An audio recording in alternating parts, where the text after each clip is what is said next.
세 번째가 감정. 감정의 공유죠. 제가 곰돌이 인형을 너무 좋아하는 거예요. 그럼 이거를 선생님한테 보여주고 싶어요. 그러면은 제가 말을 못해요. 그럼 어떻게 하겠어요?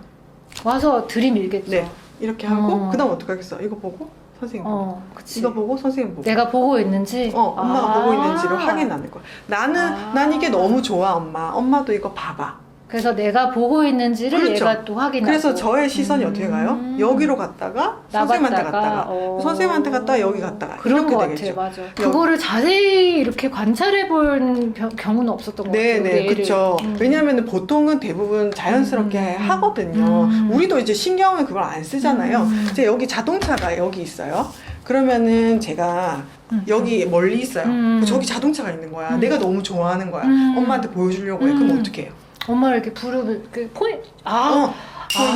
여기서 포인팅이 나오는 거예요.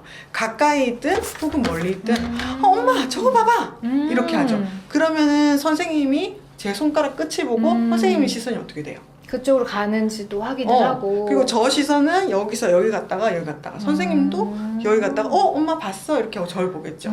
그래서 이게 뭔가를 가르치는 거 포인팅 플러스 시선이 모니터링을 할 수 있는지 시선이 따라가는지. 영역 검진 해보신 분들도 알겠지만 포인팅이 항목에 있거든요. 맞아요. 그 포인팅이 이 포인팅이에요. 네. 그리고 만약에 제가 선생님 저기 뭐예요? 이렇게 하면 어떻게 해요? 선생님이 고개를 돌려서 쳐다보죠.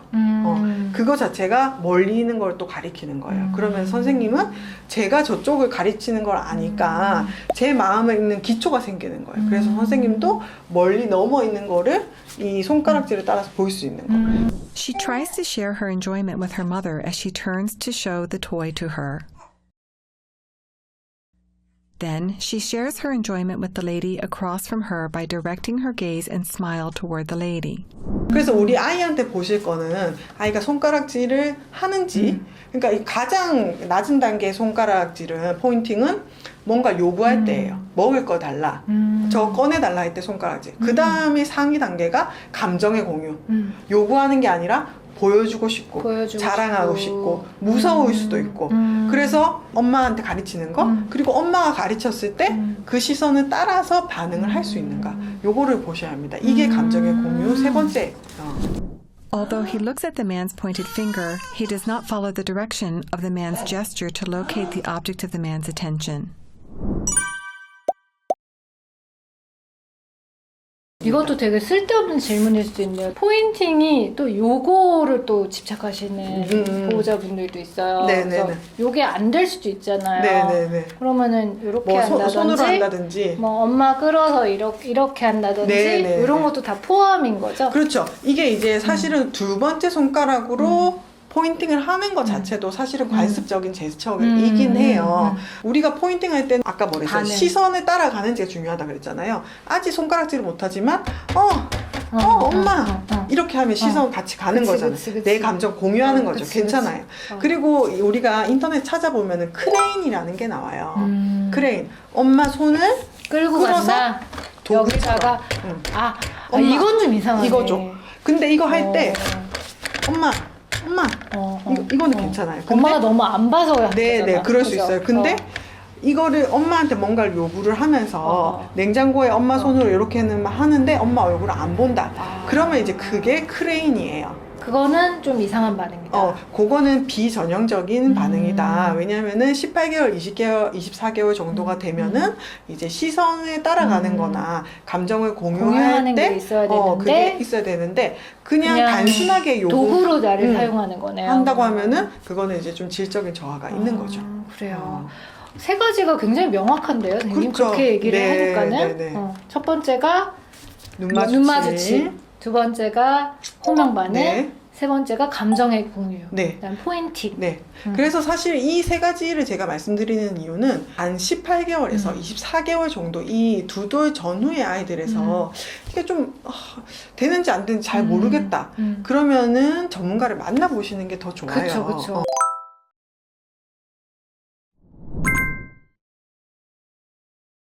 이 애매한 시기에 빨리 찾아내는 것이 부모님의 몫이면서도 또 정말 전문가만 할 수 있는 일이에요. 맞아요. 반 전문가는 전문가는 아니잖아요. 맞아요. 네, 자폐 스펙트럼 장애는 사실은 정신과 안에서도 소아정신건강의학과 의사들이 보는 굉장히 이제 세부적인 굉장히 조그만 영역이기 때문에 전문가를 꼭 만나보셔서 얘기를 듣는 게 중요합니다. 네.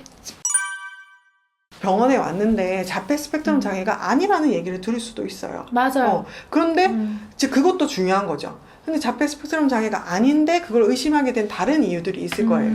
전반적인 발달이 느리다든지 언어가 너무 많이 느리다든지 그러니까 부모님이 조금 걱정이 많으신 편이라든지 아니면 아이하고 부모님의 상호작용 자체가 조금 적은 경우도 걱정을 하실 수는 있을 것 같아요. 그죠. 그렇기 때문에 이게 뭔가 간다고 해서 꼬리표를 단다던가 낙인을 찍는 게 아니라 사실은 어떻게 우리 아이를 키워야 될지에 대한 가이드를 받는 거거든요. 근데 막 이런 경우가 되게 많아요. 18개월이면 아직은 조금 어리다고 생각을 많이 하시잖아요. 네. 또 괜히 갔다가 검사를 막 받는 건 아닌가? 괜히 갔다가 어떤 진단을 받아가지고 아이한테 이제 저기 누가 되는 건 아닌가? 그래서 검사에 대한 약간 불안감도 좀 있는 것 같아요. 어떤 검사를 좀 주로 하나요? 그러니까 18개월에 처음에 소아정신과 진료로 오시면은 당일에 검사를 하는 경우는 거의 없다고 보시면 되고요.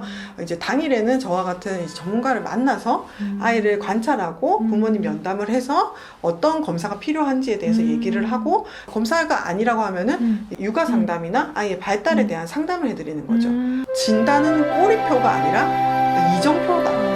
되게 좋은 말이다. 네, 이 말을 저는 정말 좋아해요. 맞아요. 그래서 실제로 제가 요즘에 6개월, 8개월 돌 이런 친구들도 많이 오신다고 했잖아요.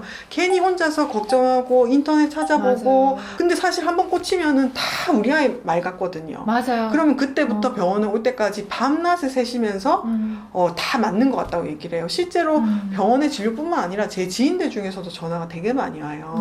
근데 이제 그게 정말 정상 발달 중에서 나오는 건지 뭔지에 대해서 정확하게 전문가한테 얘기를 듣는 게 많이 도움이 되실 거라고 생각이 듭니다. 실제로 이제 고민하셨던 분이 진단을 받거나 아니면 진료를 받아가지고 검사를 받아서 뭐 치료를 하거나 치료를 안 하거나를 떠나서 그거를 겪으신 분들은 다 얘기를 하시는 게 진작에 갈걸 진작에 한번 가볼 걸 괜히 이제 주변에서 하도 얘기를 자꾸만 하니까는 또 괜히 고민을 했다 이러신 분들이 더 많았거든요. 제 주변에는요. 맞습니다. 그래서 한번 갔다 오니까 속 시원하다 이런 얘기를 되게 많이 했어요. 그렇게 막 무서운 별거 곳이 아니었는데 인터넷에서 여러 가지 선도 도구들이 또 인터넷에 꽤 있더라고요. 그래서 조금만 검색하셔도 어머님들이 굉장히 많은 정보를 얻으실 수 있는데 그 중에서 제가 보셔도 괜찮을 만한 그 체크리스트를 하나 그나마 그 중에서는 조금 더 해드리려고 해요. 그래서 이게 유아자폐 선별검사표라고 하는데요. 실제로 미국에서는 많이 쓰고 우리나라에서도 쓰고 이렇게 공식적으로는 아니지만 쓰고 있어요. 소아과에서도 이거를 쓰고 있다고 선별검사로 쓰고 있다고 하고. 미국에서는 소아과 의사들이나 1차 진료를 보는 의사 선생님들이 체크를 해서 조금 어려움이 필요한 있다. 친구들은 이제 소아정신과로 리퍼를 하는 거죠. 그렇게 나왔는데 이제 우리나라에서는 인터넷에서 부모님들이 조금 체크를 해보시는 것 같아요. 문항을 제가 이거 나중에 공유를 해드릴 텐데 문항을 보면은 긴가민가 하신 것들이 있어요. 오늘 제가 설명해 주신 내용을 바탕으로 보시면 될 것 같고 근데 만약에 이것 중에서 2-3개 이상 좀 아닌 것 같다. 예를 들면은 당신이 멀리 있는 물건을 손으로 가리키면 그쪽을 보나요? 그게 아까 우리가 말했던 감정의 공유죠. 그 다음에 당신이 보고 있는 것을 따라 보나요? 당신을 따라 하나요? 당신의 이름을 부르면 반응을 하나요? 이런 것들. 여기서 한 2-3개가 좀 긴가민가하고 걱정이 된다. 그러면은 전문가를 만나보셔가지고 상의를 하시는 게 좋을 것 같아요. 선생님 이것도 18개월부터 맞습니다. 그 전에 아이들은 못하는 경우가 훨씬 더 많거든요. 걸어 다니는 이것도 이제 못하는 경우가 못할 많겠죠. 수도 있죠. 되게 구체적이에요. 되게 구체적이어서 되게 유익할 것 같고 이 영상을 보기 전에 걱정이 되셔서 여러 영상을 찾다가 우리 영상을 봤다 이러면 뭔가 해결책이 되었으면 그랬으면 좋겠어요. 그랬으면 좋겠고 이 영상을 보시고 또 이제 결국에는 우리가 자폐 스펙트럼 장애를 가진 아이라고 할지라도 발달이 안 되는 건 절대 아니거든요. 그래서 발달을 어떻게 좀 도와줘야 되는지 조기에 발견을 하면 조기에 도움을 주면 훨씬 더 예후가 좋아져요. 뇌 발달의 문제이기 때문에 의학적으로는 조기 개입이라고 하면 24개월부터 전후를 얘기를 해요. 또 도움 필요하신 분들은 빨리 도움을 받으시고 또 불필요하게 걱정을 하시는 분들은 그 걱정을 덜어내셔서 네. 조금 더 편안하게 육아를 하셨으면 좋겠습니다. 네. 혹시라도 뭐 주변에 고민을 하고 계시는 분들이 있으면 널리 알려주세요. 네. 네. 그리고 질문하셔도 제가 이 부분에 대해서는 최대한 답글을 달아드리겠습니다. 네. 오늘도 유익한 영상 감사합니다. 네. 안녕. 또 봐요.